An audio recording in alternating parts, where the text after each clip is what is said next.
네, 토마토 모닝쇼의 최종 투자 전략 시간 오늘장 모닝 시작하겠습니다. 오늘은요, 토마토 투자 자문 박준현 운용력과 이야기를 나눠보겠습니다. 운용님 안녕하십니까? 네, 안녕하십니까? 네. 어쨌든 간에 좀 운용님 말씀대로 중소형이 좀 더 강하고 또 약간의 산타의 모습이 약간 아른아른 보이는 것 같은 그런 느낌입니다. 어쨌든 어떻게 보셨어요? 그렇죠. 네. 코스닥 시장을 중심으로 한 중소형 종목들은 어느 정도 산타 랠리가 진행되고 있다고 볼 수 있어요. 네네. 왜냐하면 코스닥 시장이 어제 종가 기준에 1027인데 그렇죠. 사상 최고가 1060이었거든요. 3% 정도밖에 안 빠졌습니다. 그러네요.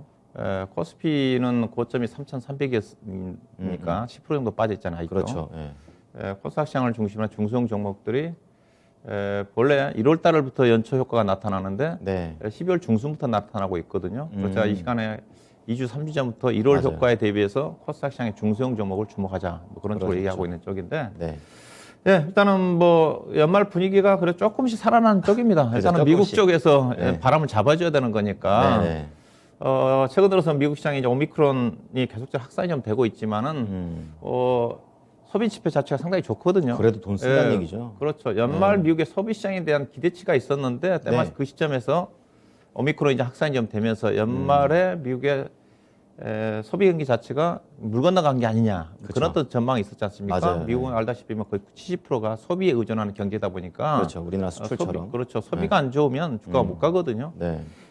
현재 미국의 쇼핑 시즌에 예상보다 소매 판매 매출이 호전이 좀 되면서 17년 만에 뭐 최고치라고 그러니까 그렇죠. 소매 판출이 예, 그런 맞아요. 부분들이 현재까지 미국 시장 같은 경우 지금 S&P가 오늘 또 오르면서 지금 이틀 연속 아마 신고가고 다우지수는 거의 신고가 근처까지 왔고 네. 나스닥 시장은 조금 빠졌지만은 밀렸고. 그래서 미국 시장은 어느 정도 제한적인 산타 랠리 분위기가 전개되면서 이 흐름 자체가 어제도 국내 시장에 영향을 미쳤다. 그렇게 좀 봐야 될 것 같고요. 네. 어제 이제 국내 증시 같은 경우는 이제 배당락을 앞두고 있는 그렇죠. 하루 전날이었기 때문에 네. 그 부분에 따라서 또 주주명부 등재를 꺼리는 개인 투자가들이 마지막 매도 물량이 집중되는 거고 그랬죠. 또 네. 기관 투자가 입장에서 본다면 금융투자를 중심으로 해서 사줬다. 어제까지 주식을 사야지 네. 배당을 겨냥한 프로그램 매수 차익이 들어올 수 있는 그런 분위기이기 때문에 배당 투자했죠. 그렇죠. 그런 어떤 부분들이 치열하게 공방을 네. 벌였는데 진짜. 어제 시장을 보게 되게 되면 2시 이후부터 지수가 좀 올라왔어요. 네, 코스피. 그렇죠. 코스피, 예, 코스피 기준만 코스닥 시장은 또 막판에 강세를 보였지만은 그렇죠. 예.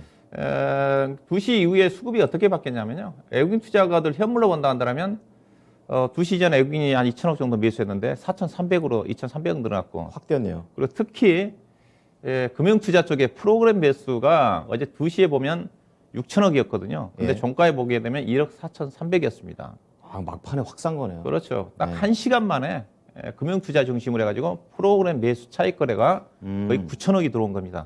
이렇게 되면 선물 시장 항상 보라고 그러지 않으셨어요? 네, 그렇죠. 어제 네. 이제 프로그램 매수가 들어온 이유 자체가 선물 베이시스가 예. 전날까지 거의 뭐 수요일 정도까지, 월요일, 화요일 정도, 오늘이 수요일이죠. 수요일이죠. 월요일 네. 정도까지 보면 베이스가 마이너스 5%로 상당히 베이스가 벌어졌는데 네. 어제 종가 끝난 거 보면 마이너스 2.9로 줄어들었어요. 아, 많이 좁혔군요. 그러니까 결국은 매수 차익 거래가 유입이 좀 된 거죠. 베이스 축소가 좀 되면서. 음.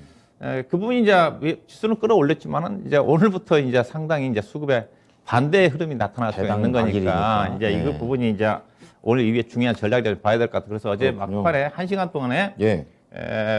상당히 수급적으로 프로그램 매수와 또 개인 투자가들의 대규모 매도 물량이 출회가 좀 됐다. 그렇게 봐야 될 것 같은데 그래서 수급 상당히 중요한 부분이거든요. 그래서 그쵸. 어제 이제 어제뿐만이 아니라 지난주부터 매매 주체들, 기관 외국인 투자가들, 개인 투자가들 어떻게 수급이 바뀌었는지. 왜냐하면 오늘부터 이게 상당히 중요한 부분이거든요. 보시게 되게 되면 지난주 월요일부터 해가지고 대체적으로 외국인하고 기관 투자가들은 월요일을 제외하고는 집중적으로 거의 다 샀지 않습니까? 같이 함께 샀죠. 예, 그래 어제 하루를 본다 한다면 외국인 투자가들 코스피에 4,400억, 그다음에 코스닥 시장에서 3,300억 샀고, 네. 기관 투자가들은 1조 5천. 코스피에서 1조 5천억. 예. 그리고 무려 코스닥에서는 8,200억. 제가 이 시간 계속 코스닥을 얘기를 하는데. 또 신기록 아닙니까, 이거? 그렇죠. 2,800억이 제가 예. 하루 매수 규모로 신기록이 있다 했지 않습니까? 그런데, 어제도, 어제 이제 화요일, 월요일도 3,700억 샀고. 예. 그죠? 어제는 무려 8,200억을 샀습니다. 야, 근데 맨 밑에 보면 개인 투자가들이 어제 코스피에서 거의 2조 원 팔았고, 코스닥에서 1조 1,000억을 팔았어요. 그렇군요. 이게 지난 주간 단위 누계적으로 본다 한다면, 누적으로 본다 한다면 개인 투자가 코스피 코스닥에서 거의 7조 원 넘게 팔았지 않습니까? 그러네요. 7조 원 넘게 팔았는데 예. 그 물량을 누가 가져갔느냐? 기관 투자가들이 가져갔죠. 에quity 투자가들은 별로 관여를 안 했어요. 거의 기관입니다. 예. 근데 문제는 기관 투자가들 중에서 금융 투자가 다 샀다는 겁니다. 현물 같은 경우. 프로그램이 금융 투자가 증권사 쪽이거든요. 예. 증권사 쪽은 거의 95%가 프로그램 매수입니다. 이 프로그램 매수가 오늘 이제 배당 나기 이후에 네. 이 물량이 매도로 나올 가능성이 상당히 커졌죠. 쏟아질까요? 예, 이제 이런 부분들이 이제 오늘 이후에 예. 투자 전략을 고민하는데 접근해야 될 것 같은데 이 부분은 이따 좀 말씀 좀 예, 드릴 네, 건데요. 이런 수급의 변화가 어제 드라마틱하게 전개가 좀 되면서 어제 그래서 거래 대금 자체가 네. 많이 늘어났습니다. 코스피 거래 대금이 약 13조 원 정도 많이 늘어났고 맨날 10조 미쳤잖아요. 그렇죠. 예. 12조 13조 정도 해가지고 코스피랑 몰랐네. 코스닥 시장이 많이 늘어났어요. 예. 예, 그래서 어제 치열하게 이런 어떤 공방이 전개됐다 봐야 될 것 같고요. 예, 그 코스피 같은 경우는 이렇게 뭐 대량의 매수가 됐지만은 네. 주도주가 없는 프로그램 매수다 보니까 전반적으로 특징이 없었어요. 그랬군요. 업종, 뭐 주도 업종이 없었고 미지근했다. 하면 뭐 이번 이제 전기가스라든가 의료라든가 제약 업종, 기계 업종이 중심으로 해서 골고루 상승했고, 네. 코스닥 시장은 상당히 좀 눈에 띄었어요.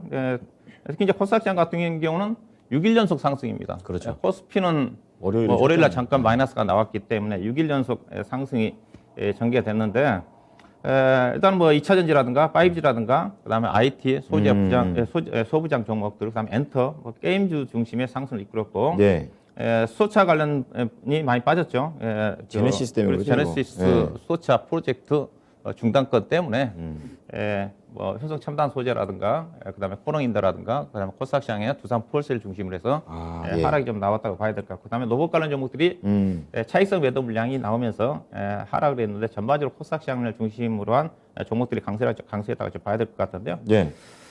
특징 종목 좀 몇몇 종목들을 좀 보면 일단 셀트리온이 강했죠. 어제 뭐 셀트리온뿐만 아니라 셀트리온 삼형제가 주가가 상당히 강세를 좀 보였어요. 맞아요. 예. 강세 보이는 자체가 코로나 치료제인 로키노라가 건강 보험 수가에 한시적으로 적용을 시킨다. 뭐 그런 쪽인 것 같습니다. 그런 메리트가 있죠. 예, 뭐 일회 주사당 방문 주사 같은 경우 10만 5천 원 된다는데 5만 명분 정도를 그 계약을 했다고 그러대 정부에서. 근데 5만 명 해봐야 예, 50억이거든요. 얼마 안 되죠. 셀트리온 규모로 보면 도움이 안 됩니다. 근데 뭐 차트를 보시다시피 올해 어떻게 보면 제가 보기에는 이제 그 정리를 할 때 올해 이제 마감이니까 최악의 종목을 코스피와 코스닥 시장에서 한 종목을 꼽는다 한다면 업종으로 따르면 제약 업종이고요. 그다음에 그 중에 종목은 주요 종목 중에서 시가총액 상승 중에 셀트리온이다. 왜냐면 셀트리온 차트를 보시다시피 계속 작년 내려왔어요. 이맘때 주가가 38만 원대였습니다. 지금 20만 원이니까 셀트리온 헬스케어도 반토막이고 그쵸. 셀트리온 제약도 반토막이고 그다음에 이제 코스닥 시장에서는 5G 관련 종목들이 어제 반등 나왔지만은 거의 그래도 반토막이거든요. 전체 그림에서 그렇죠. 뭐. 그래서 제가 올해 뭐 이제 결산한 시점에서 제가 아마 제약바이오 종목도 추천해 본 적이 없는 거고 그렇죠. 5G도 제가 추천해 본 적이 없습니다. 맞았어요. 안 된다고 그랬었죠. 네. 그런 흐름이 결국은 셀트리온 이 주가 많이 빠져서 이제 그런 재료와 함께 단기 반등이 나온 게 셀트리온 부진 자체는 네. 제가 보기에는 여러 가지 올해 실적 자체도 셀트리온이 좀 안 좋았고요. 그랬죠. 또 작년도에 주가 많이 올랐던 부분도 있지만 여기다가 SK 바이오사이언스라든가 바이오팜이라든가 상장이 좀 되면서 상대적으로 셀트리온이 밀렸다. 그런 또 부분도 좀 보셔야 될 것 같습니다. 그렇죠. 예. 근데 내년도 본다 하더라면 그래서 셀트리온은 밸류 자체가 지금 많이 완화가 됐기 때문에 좀 완만하게 왜냐하면 많이 내려왔군요. 삼성 바이오로직스가 지금 PER이 지금 110배거든요. 내년도 예상 실적으로. 예. 내년도 이 종목은 40배 되는 수준이니까 매력이 있네요. 그래서 어느 정도, 어느 정도. 반등은 가능하겠지만 의미 있는 강한 반등은 전개되지는 쉽지는 않아 보이지 않겠는가. 그렇게 덧붙여서 말씀을 드리고 싶고요. 예. 예, 그다음에 뭐 한국전력이 앞서 이제 전기료 인상 때문에 그렇죠. 상승이 좀 전개가 좀 됐고, 네. 그다음에 카카오페이를 좀 어제 주가가 좀 예. 반등이 좀 나왔는데 카카오페이는 최근에 경영자들이 상장 이후에 임원 한 8명이 스탁 옵션 행사 물량이 좀 나오면서 약 40만 주 정도 해서 악재네요. 1,000억 정도 팔았다고 했지 않습니까? 그렇죠. 근데 이제 예. 그걸 도덕적 해이로 자꾸 이제 언론에서 많이 때리니까 아. 대표께서 이제 임직원 간담회를 통해서 그 무마하는 그런 추진한다는 쪽인데 네네. 그것도 있었고요. 그 내용 자체는 이제 연기금이 올해 주식을 가장 많이 산 종목 중에 세 번째 해당됩니다. 가장 많이 산 종목이 크래프톤이고, 네, 그다음 게임. 카카오뱅크, 그다음에 이게 이제 카카오께 2개 들어갔군요. 카카오페이인데, 네네. 자, 이 종목을 언급하고 싶은 것 자체는 네. 회사가 이제 올해 상장되면서 주가를 받으면서 연기금이 많이 샀고, 그래서 연기금이 유일하게 약 12% 정도 평가 손실이 났다 그러더라고요. 예, 평가 손실이 났는데 그러면서 연기금이 추가적으로 샀다 이제 올라간 이유로 이제 그렇게 되고 있는 쪽인데 그렇군요. 이게 추가 연기금이 많이 샀다는 걸 많이 강조를 하더라고요. 이게 많이 살 수밖에 없습니다. 아까 신규 매수 다 1, 2, 3위 종목이 올해 상장된 종목이거든요. 크래프톤, 카카오뱅크, 카카오페이, 예. 그다음에 현대중공업 해당되거든요. 그렇죠. 이게 무슨 말이냐? 내년도 이제 LG 에너지 솔루션이 상장되지 않습니까? 그렇죠. 어차피 기관 투자가들 연기 입장에서 보면 인덱스 매매를 유지를 하기 때문에 네. 편입이 돼서 시가총액이 올라가게 되면 그만큼 편입을 할 수밖에 없습니다. 이게 종목이에요. 그래서 자동 편입. 예, 그렇죠. 이제 그런 부분이 이제 내년도 이제 LG 에너지 솔루션과 관련된 부분도 영향을 미칠 수 있는 그런 또 부분이라는 거죠. 신규 상장 종목을 연기금이 많이 샀다고 해서 접근하는 부분 자체는 이제 아니지 않겠는가 좀 봐야 될 것 같고요. 고려해봐야겠네요. 예, 그다음에 어제 이제 그 통신 종목 중에서 RFIC가 주가가 상승을 하면서 상승을 좀 이끌었는데 네. 이 종목 상승 이유 자체가 이제 중고사 분석 내용으로 따지면 얘기를 좀 본다고 따르면 미국의 네트워크 장비 국산화 정책의 수혜주라 얘기를 하는데 의미 있습니까 이번 상승? 의미 없어요. 근데 이거 분석한 쪽이 이게 이 종목이 올라가면 다른 거 따라가는 쪽이거든요. 제가 그렇죠. 이제 5 쪽에서는 단기 예, 반등 관점에 접근하는 쪽인데 맞아요. 예. 미국에서 네트워크 국산화 정책 수혜주면 어떻게 보면 우리나라가 피해를 볼 수가 있는 겁니다. 각국 정부 자체가. 그렇죠. 근데 이제 오히려 그 피해로 인해 가지고 삼성전자가 미국의 통신회사에서 수혜를 받으면 수혜를 받지 않겠다 그런 해석인 것 같은데 문제는 예사가 내년도 실적이 좋아진다 한다 하더라도 올해 실적으로 따지면 PR이 100배고 내년도가 40배거든요. 주당 EPS가 900원입니다. 900원 가지고 주가가 올라갈 여력은 저는 쉽지 않다고 보고 있는 부분이기 때문에 이 종목이 이제 주도를 하면서 움직였기 때문에 네. 5G 갖고 있는 종목들 참고할 필요가 있지 않겠나 봐야 될 것 같고 그다음에 앞서 이제 뭐 폴드폰 관련 종목들이 상승했다는 쪽인데 저는 이제 다른 시각이거든요. 앞서 이제 폴드폰 시장을 얘기를 했는데 네. 어제 올라간 종목이 힌지 관련 종목입니다. KH바텍하고 파인테크닉스. 세경 하이테크는 주가 못 떴어요. 그 이유가 필름이잖아요. 근데 올라간 이유 자체가 삼성전자가 폴더폰 쪽에 중국이 지금 많이 지금 짝퉁 모델로 달라들고 있지 않습니까? 그렇죠. 그래서 삼성전자가 더 기술력이 진화된 두 번 접는 폴더폰을 또 접어요? 두 번 접는 폴더폰을 기술 개발했다. 그렇게 되면 힌지 같은 경우는 두 번 접게 되면 두 번 필요하죠. 두 번 필요하거든요. 네. 그래서 세경 파인테크닉스라든가 KH바텍이 움직임 전개된 게 아닌가 사더라도 KH바텍을 제가 상대적으로 못 알았기 때문에 사실하고 있지 않습니까? 그렇죠. 뭐 파이텍스도 괜찮지만은 그렇던 시각에서 볼 필요 있지 않겠는가? 그래서 좀 봐야 될 것 같고요. 네. 그다음에 뭐 이스페타시스라든가 SM이라든가 컴투스 홀딩스를 중심으로 해서 전반적으로 종목들이 장세가 좀 펼쳤다고 봐야 될 것 같고요. 그래서 어제 시장의 특징은 개인 양도세 회피 물량 출회에도 불구하고 기간 프로그램 매수 확대로 인해 가지고 코스닥 시장을 중심으로 한 중성 종목들의 강세가 눈에 띄었다 이렇게 요약해 볼 수가 있을 것 같습니다. 네. 자, 어제 시장 굉장히 막판에 이 수급적인 그런 뭐랄까요? 볼거리였달까요? 이런 게 좀 있었었고 또 중요한 건 오늘 또 배당락일 아니겠습니까? 그래서 오늘 또 종목을 어떻게 봐야 될지 좀 더 추려보겠습니다. 전략으로 들어가 보겠습니다. 어떻게 할까요? 일단은 오늘 배당락이기 때문에 네. 뭐 올해 이제 시장 이틀밖에 남지 않았지만 배당락 자체는 이제 관심 자체가 끝난 거죠. 오늘부터 주식 사면 이제 내년도로 주주 명부가 등재된다는 자체이기 때문에 네네네. 내년도로 넘어가는 거거든요. 근데 우리 이제 오늘 배당락이 어떻게 되느냐?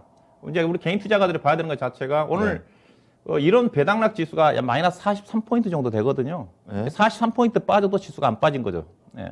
그렇죠. 그렇죠. 그걸 그렇죠. 감안하셔야 될 것 같고 그래서 아침부터 달라들면 안 됩니다. 그만큼 올랐다는 거니까. 그렇죠. 그러니까 네. 오늘 뭐 배당락이 되는 거 은행주 같은 게 2, 3% 빠질 거거든요. 예. 일단 그걸 달라들면 안 될 것 같고요. 충분히 그걸 배당락 염두에 두시고 들어가야 된다. 충분히 내려오는 거 보고선 가야겠네. 그런데 배당락이 그렇게 될 것 같지는 않아요. 왜냐하면 주가가 최근에 어제 종가에 많이 올라왔지만은 네. 최근에 주가 자체 부진했기 때문에 개인적으로 마이너스 한 15포인트, 20포인트 정도에서 끝나지 않겠는가 하는 쪽인데 더 올라올 수 내려간다. 있고요. 이게 배당락에서는 많이 회복이 된다는 거죠. 네네. 그래서 그런 부분을 이제 염두에 좀 두셔야 될 것 같고 클 것 같지는 않다. 네.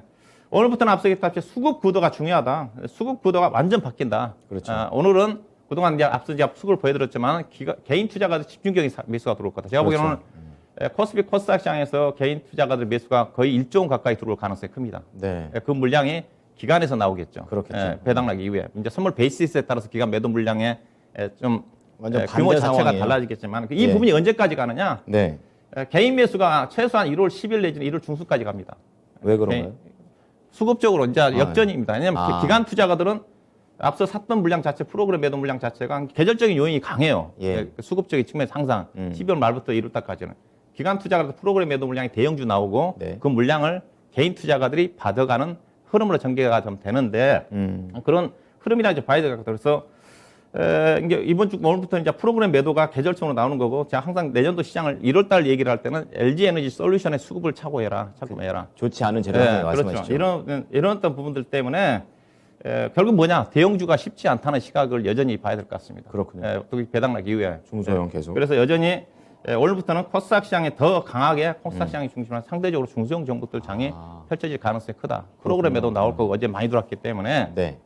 개인 투자가들의 힘에 의한 개인 투자가들 대형주 산다고 해가지고 대형주가 탄력적 주가 움직이기 쉽지가 않거든요. 그렇군요. 오히려 중소형 종목들의 영향이 물론 중소형 종목도 앞서 기관 투자가들 주식을 많이 샀기 때문에 매도 물량이 나올 수가 있는 부분이 있겠지만 상대적으로 유리하다 이런 어떤 부분들을 그래서 12월 말부터 1월 달에는 중소형 종목들이 수급적으로 유리하다 이제 그런 어떤 부분들이라고 봐야 될 것 같고요. 네. 관심은 그래서 그러다 보면 반도체와 관련된 부분이죠. IT를 중심으로 반도체, 소재, 장비, 특히 비면물을 중심으로 해서 소부장. 그렇죠. 그다음에 패키지 기판, 어제 패키지 기판도 신고가 지금 계속 코리아 서킷이라든가 이수 페타시스라든가 신고가 계속이거든요. 강조했던 업종 시장. DDR5가 내년도 시장이 이슈니까 그냥 폴더폰 관련 종목들은 2차 전지도 어제 2차 전지에서 가장 많이 산 게 LNF거든요. 기관 예금 투자가들이 각각 600을 무려 1,200을 샀습니다. LNF. 이쪽에 그다음에 바이오, 메타버스나 NFT, 그다음에 태양광이나 풍력과 관련된 신재생에너지 이쪽 제가 계속 얘기했던 쪽이죠. 이쪽이 기회가 있지 않게 봐야 될 것 같습니다. 시간이 얼마 안 남아서 그렇죠. 바로 갈게요. 오늘 관심주는요? 오늘 관심주는 그래도 내년도 주목을 해볼 수 있는 자체가 어제 조정을 받았던 로봇 관련 쪽인 것 같습니다. 로봇 관련 쪽이 볼 것 같은데 알다시피 이제 삼성전자가 삼성그룹 쪽에서 최근에 로봇 사업에 진출을 추진하면서 그렇죠, 포함해가지고 다른 바이오를 중심으로 해서 240조 원 투자한다고 그랬지 않습니까? 맞아요. 그 전에 이제 현대차라든가 삼성, LG 같은 경우도 로봇 사업의 진출 계획을 좀 발표를 했고 그런 회사들하고 인수합병 많이 했잖아요. 네, 그렇죠. 그래서 로봇 사업 자체가 별로 2년 동안 주목을 못 받다가 이런 그룹들에 따라 가지고 시장이 주목을 좀 받고 있는 것 같습니다. 로봇 산업 자체는 우리나라 아직 시장이 초기 단계라 봐야 될 것 같은데요. 근데 관련 종목들 좀 보시게 되게 되면 일단 옥석 가리기를 해야 된다고 제가 말씀 좀 드리고 싶은데 그래요? 주가 많이 떴습니다. 맨 오른쪽에 보시게 되면 적게는 20%대에서 맨 아래쪽에 SPC 시스템지 같은 경우 100% 가까이 떴어요. 아니 그다음에 로보로보 같은 경우도 최근 뜨면서 88% 정도 많이 떴습니다. 근데 그러네요. 보시다시피 제가 펀드멘탈 측면을 많이 강조를 하는데 규모 자체가 거의 1,000억대 이상 매출이 없습니다. 작네요. 다 적자들이 많고요. 근데 주목을 해볼 부분 자체는 두 번째에 있는 SPG라는 종목 있지 않습니까? 3분기간 매출액이 거의 2,991억이고 176억이고 가장 뛰어난 실적입니다. 그러네요. 근데 주가도 24.5%밖에 못 올랐고 시가총액도 약간 레인보우가 시가총액 4천억짜리인데 적자거든요. 매출액 39억밖에 안 됩니다. 3분기까지 기준이거든요. 가이던스가 없어서. 그래서 오늘 관심 종목은 그중에서 SPC, 0586, SPG라는 종목을 좀 보도록 하겠습니다. 자, 상승률, 그러니까 펀더멘털은 좋은데 상승률은 상대적으로 조금 낮은 이런 종목인데 어떤 게 장점입니까? 예산 이제 핵심이 로봇 쪽의 핵심 부품 자체가 감속기거든요. 감속기입니다. 현재는 감속기 자체가 이제 속도 말해서 로봇은 속도 자체가 중요하니까 속도를 줄이는 거잖아요. 떨어뜨리면서 하는 변속기 역할을 하는데 이 부분 자체가 현재는 산업용 쪽이지만은 이제 공작 기계라든가 로봇 쪽에 예사가 제품 자체가 적용이 된다고 보시면 될 것 같고 확산되는군요. 예사는 이제 글로벌 기업입니다. 해외 쪽의 매출 비중 자체가 거의 70%가 넘는 회사고요. 상당히 기술적인 회사고. 그렇군요. 현재 이제 산업용 감속기, 특히 IT 쪽의 회사가 이제 가전이라든가 이쪽에 반도체를 중심으로 해서 현재 감속기가 나오고 있는 쪽인데 이제 향후에 로봇 쪽으로 확산이 좀 된다고 좀 보시면 될 것 같고요. 그렇군요. 그래서 뭐 실적이 전 부분이 좀 좋고 특히 최근에 단가 인상이 좀 되면서 실적이 크게 좋아지고 있는 회사. 그래서 실적표를 좀 보시게 되게 되면 작년도 매출이 3,500억인데 올해 한 4,000억에서 작년도 영업이 181억인데 한 240억 정도 실제 계속 성장하고 있는 회사거든요. 그래서 또 이 부분 자체가 또 원래 그 감속기 부분 자체가 일본 회사가 시장 점유율 90%였는데 이 회사가 기술 개발에 성공을 좀 하면서 그렇군요. 이런 부분들을 좀 보시면 될 것 같고요. 그래서 뭐 올해 예상 실적이 이제 PR 12배, 내년도는 9배까지 떨어진 수준이기 때문에 저는 여타 로봇 관련 종목에 비해서 상당히 싸다 그렇게 보시면 됩니다. 차트를 보도록 할까요? 어제 로봇 관련 종목들이 다 빠졌지만은 이 종목은 주가가 올랐거든요. 그다음에 이 종목은 오늘 배당락이 250원 있기 때문에 따라 사서는 안 됩니다. 이것도 이런 것들 차고 하셔야 되는 거고. 지금은 사지 마세요. 250원이니까 코스닥 기업에 250원이면 그게 뭐 적은 쪽은 아니거든요. 그래서 11,600원 정도가 적정한 매수가 좀 될 것 같고요. 목표 주가는 14,000원. 그다음에 손절 가격은 1,800원을 보시면 될 것 같습니다. 네, 로봇과 관련해서 SPG와 관련된 내용들 말씀을 드렸습니다. 오늘 장 모닝으로는 이제 올해 마지막 방송이시네요. 한 해 동안 고생 너무 많으셨습니다. 감사합니다. 네, 고맙습니다. 네, 지금까지 토마토 투자자문 박준현 운용역과 함께한 오늘 장 모닝이었습니다.